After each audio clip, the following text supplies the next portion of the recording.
अगर मैं आपसे कहूं कि क्या 20 बागी सांसदों की सदस्यता रद्द हो चुकी है, अरे वो 20 बागी सांसद जो कि ममता बनर्जी को छोड़ करके दूसरे पार्टी में जा चुके हैं, अरे उसी के साथ साथ कोई और नहीं बल्कि आपके ओम बिरला को सुप्रीम कोर्ट ने जो लताड़ लगाई है, वो सुन करके अभी आपके दिल को ठंडक पहुंचेगी। और आप ये जो सोचते थे कि आपके ओम बिरला साहब बीजेपी की तरफ से क्यों बोलते रहते हैं, आज आपको पता चलेगा। सवाल ये उठता है कि आखिरकार हुआ क्या है। सवाल ये उठता है कि आखिरकार क्या वो 20 बागी सांसद जो कि आपकी ममता बनर्जी को छोड़ करके दूसरे पार्टी में चले गए थे, क्या उनके ऊपर अब सुप्रीम कोर्ट का डंडा कस दिया जा चुका है? मैं आपको शुरुआत से कहानी बताता हूं। असल में कुछ समय पहले अभी वेस्ट बंगाल के अंदर इलेक्शन हुआ और वहां पर जो ममता बनर्जी की पार्टी थी जिसका नाम टीएमसी था, वो टीएमसी की पार्टी हार गई। और हारने के बाद जो टीएमसी की पार्टी थी उसके पास टोटल 28 सांसद थे और उस 28 सांसद में से 20 सांसद जो थे वो भाग गए। अरे कहां भाग गए? अरे भाग गए दूसरे पार्टी के अंदर। और वो जो दूसरी पार्टी थी उस पार्टी का नाम जानते हो? किसी ने सुना तक नहीं था। उस पार्टी का नाम था एनसीपीआई पार्टी। एनसीपीआई पार्टी, ये पार्टी तो आज तक हमने भी इसका नाम नहीं सुना। असल में त्रिपुरा के अंदर बनी हुई पार्टी 2023 के अंदर थी। इस पार्टी के पास कोई सांसद कुछ भी नहीं था। ये बहुत छोटी पार्टी थी और ये 20 बागी सांसद इस छोटी सी पार्टी में आकर के मर्ज हो गए। ये 20 बागी सांसद कह रहे हैं कि हम एनसीपीआई पार्टी में भले गए हैं लेकिन हम प्रभु मोदी जी के साथ मिलकर के काम करना चाहते हैं। वाकई में सच्चाई यही है। और ये लोग मतलब बीजेपी के साथ मिलकर के काम करना चाहते हो, करो भैया, कोई दिक्कत नहीं। लेकिन आप ये भी तो सोचिए ना, ये लोग इलेक्शन किसके चेहरे पर लड़े थे? ममता बनर्जी के चेहरे पर, क्योंकि अभी तक तो ये टीएमसी में थे। तो इनको जनता ने किस लिए वोट दिया था? ममता बनर्जी के लिए वोट दिया था कि हम टीएमसी को जिताना चाहते हैं। अब सोचिए उन वोटरों की क्या कीमत रह गई कि इन लोगों ने उस पार्टी को छोड़ करके दूसरी पार्टी में चले गए। जो जनता ये सोची थी कि यार ये टीएमसी में है, हम टीएमसी को जिताना चाहते हैं, इस वजह से हम इनको वोट दे रहे हैं ताकि टीएमसी की सरकार बने, लेकिन वही नेता अब दूसरे पार्टी में जा चुके हैं। तो जनता के वोट की तो कोई कीमत ही नहीं रह गई इस डेमोक्रेसी के अंदर। तो यही चीजों का जवाब अब मांगा जा रहा है कि आखिरकार आप लोग भाग करके क्यों गए? अब यहां पर ये सारी चीजें पहले बहुत होती थी, एक आध दो नेता इधर छटक गया उधर छटक गया।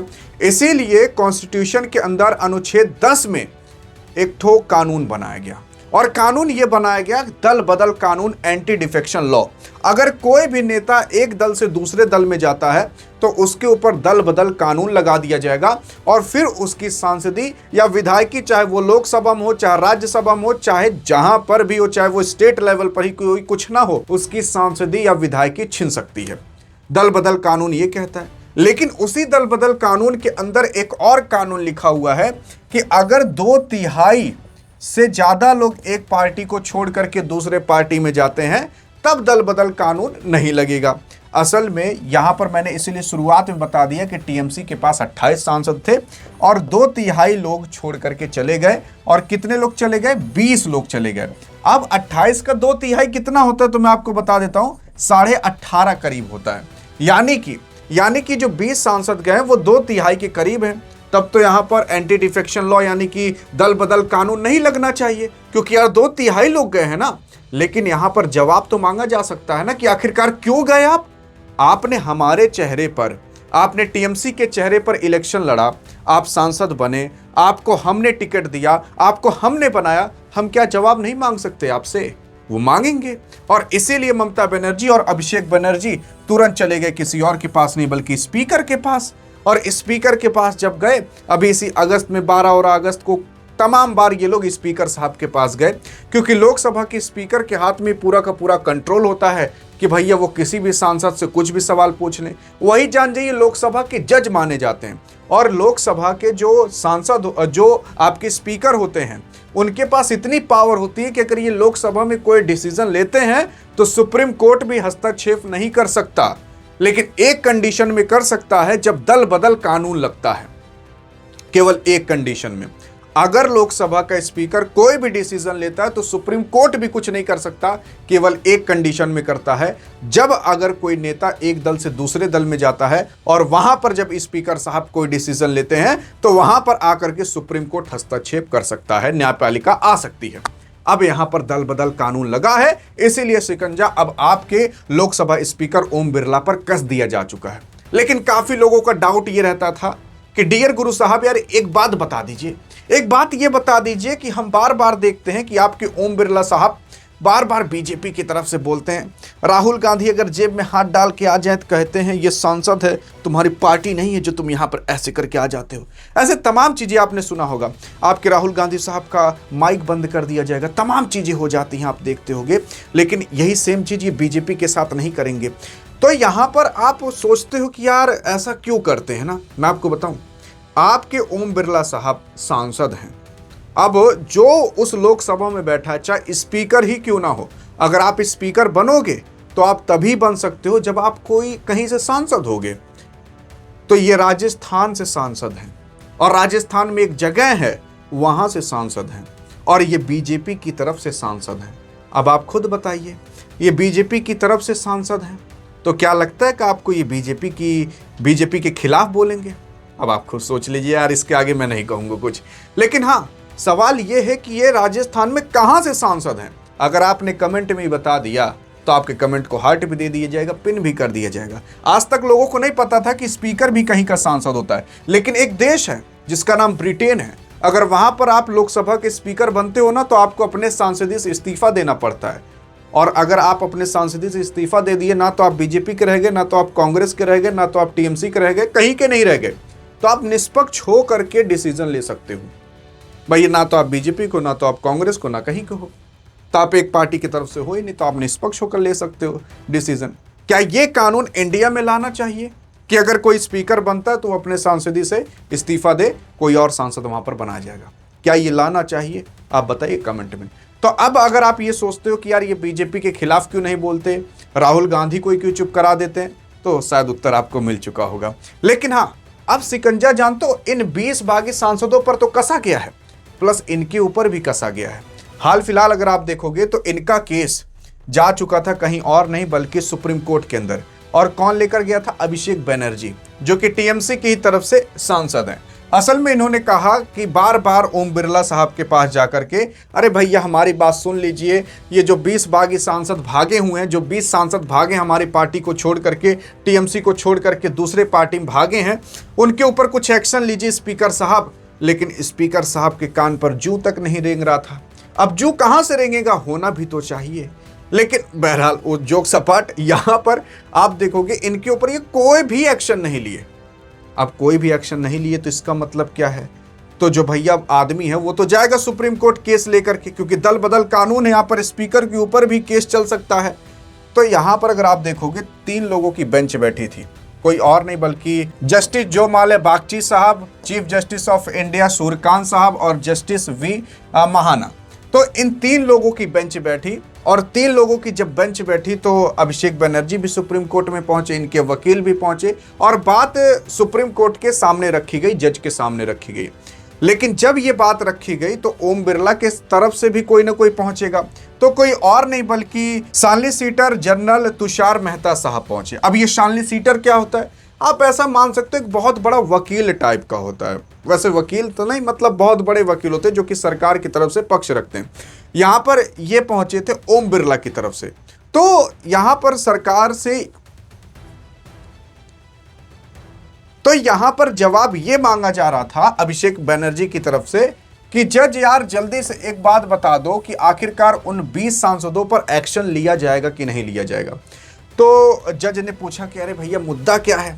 तो मुद्दा ये निकला कि जो स्पीकर साहब हैं वो कोई एक्शन ही नहीं ले रहे उन सांसदों पर, क्योंकि यहाँ पर दल बदल कानून लगा है, क्योंकि कुछ इधर से उधर सांसद गए हुए हैं तो नहीं एक्शन ले रहे, तो उनके ऊपर आप कुछ एक्शन लीजिए।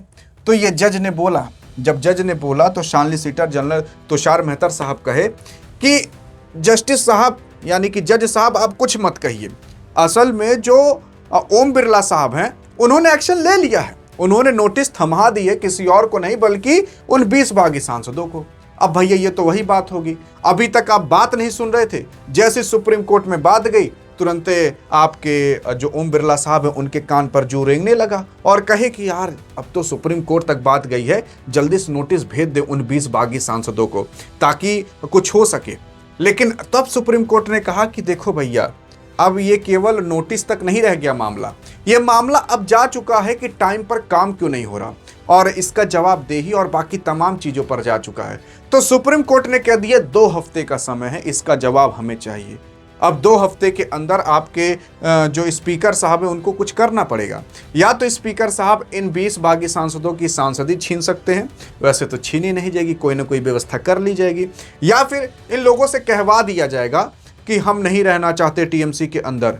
यार देखो, मेन चीज़ ये है कि अगर आप कभी भी अपनी पार्टी को छोड़ करके दूसरी पार्टी में जाना चाहते हो तो सिंपल सी बात है, आप उस पार्टी से इस्तीफा दे दो। अगली बार जब इलेक्शन होगा तो आप बीजेपी की तरफ से लड़ करके जीत जाओ। अगर आपको जनता मानती होगी तो आप बीजेपी की तरफ से भी लड़ोगे, तब भी आपको वोट दे देगी, आप जीत जाओगे। लेकिन लोग के अंदर इतनी ईमानदारी तब रहे तब ना, असल में वो लोग तुरंत ही 2/3 सांसद लेकर के 2/3 विधायक लेकर के दूसरे पार्टी में मर्ज हो जाते हैं, तो वहां पर दल बदल कानून लगता नहीं है। तो सच्चाई ये है। अब इसके बाद यहां पर सुप्रीम कोर्ट ने घड़ी घोटी किसी और को नहीं बल्कि ओम बिरला साहब को सुना दी है। 2 हफ्ते का टाइम है, 2 हफ्ते में आपको पता चल जाएगा कि आखिरकार उन 20 सांसदों के साथ क्या होगा। देखो, अगर 20 सांसदों के साथ कुछ हो या ना हो, अगर 2 सांसदों के साथ भी कुछ हो गया तो फिर आप ऐसा समझ लीजिए कि वो जो 18 सांसद बचे रहेंगे उनकी सांसदी जाना कन्फर्म है, क्योंकि तब 2/3 से बहुमत कम हो जाएगी। मतलब 28 सांसद में से जो 20 सांसद भागे हैं उसमें 18 सांसद रहना कन्फर्म है। 18 क्या बल्कि 19 रहना कन्फर्म है। नहीं तो 2/3 से वो कम हो जाएंगे, और 2/3 से वो कम हो गए, दल बदल कानून तुरंत ही उनकी सांसदी हटा देगा। तो इसीलिए कहा जा रहा है कि यहां पर सांसदी छिन सकती है। और उसी के साथ साथ यार अगर आप देखने की कोशिश करोगे तो अब ओम बिरला साहब फंस चुके हैं। मतलब देखो, ओम बिरला को कुछ नहीं होगा, इनको कोई कुछ कहेगा भी नहीं, बस इनका काम है जवाब दिलवाना उन 20 बागी सांसदों से क्यों आप भागे। लेकिन अगर ये जवाब नहीं दिला पाए ना तो इनकी इज्जत पर आ जाएगा। इतिहास इनको याद रखेगा कि एक ऐसा स्पीकर था जो एक पार्टी की तरफ से हमेशा रहा करता था, निष्पक्ष कुछ कभी दिला नहीं पाया वो। और आप जानते हो, आपको ये पता होना चाहिए कि यार जब सदन चलता है तो आज भी वो 20 बागी सांसद का टाइम टीएमसी की ही तरफ से काटा जाता है। क्या आपको पता है? मतलब लोकसभा के अंदर जब ये सांसद खड़े होकर बोलते हैं तो टीएमसी की तरफ से उनका टाइम काटा जाता है। मतलब कहने के लिए तो ये लोग एनसीपीआई पार्टी के अंदर आ चुके हैं और बीजेपी की तरफ से काम कर रहे हैं, लेकिन जब लोकसभा में जाते हैं तो अभी भी इनका नाम टीएमसी के ही अंदर दर्ज है, ममता बनर्जी की तरफ से, और ममता बनर्जी के ही विरोध में बोलते हैं।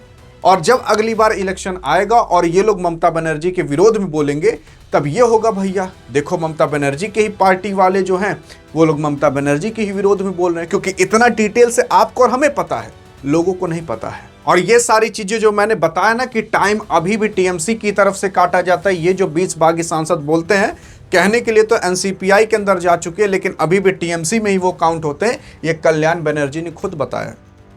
सच्चाई ये है। बाकी अब आप समझ लीजिए यार, मतलब आप खुद सोचो, आपके ओम बिरला साहब अभी भी उन सांसदों का टाइम जो है वो टीएमसी की ही तरफ से काट रहे हैं, क्योंकि लोकसभा के अंदर सांसद जाकर बैठते हैं और उनका नाम हो चुका है कि वो एनसीपीआई में है। तो इन सब की जवाबदेही कौन बनेगा? ओम बिरला साहब बनेंगे यार, क्योंकि यही स्पीकर हैं। बाकी अब आप बताइएगा कि यार इस तरीके से अगर काम होगा, जिन नेताओं को आप और हम चुनते हैं कांग्रेस की तरफ से, टीएमसी की तरफ से, वो किसी और पार्टी में चले जाते हैं। कल को जब बीजेपी सत्ता में नहीं रहेगी और आप और हम बीजेपी के नेता को चुनेंगे, और जब बीजेपी के नेता बीजेपी को छोड़ करके कांग्रेस में चला जाएगा, तो क्या आपको अच्छा लगेगा? तब नहीं अच्छा लगेगा। तो आज क्यों अच्छा लग रहा है?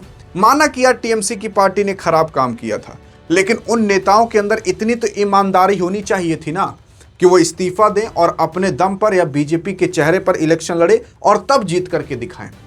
तो जनता बता देती कि आपकी औकात क्या है। सच्चाई ये है। बाकी हाँ, अधिक जानकारी चाहिए तो इस वीडियो में मिलते हैं, तब तक लिए जय हिंद जय भारत।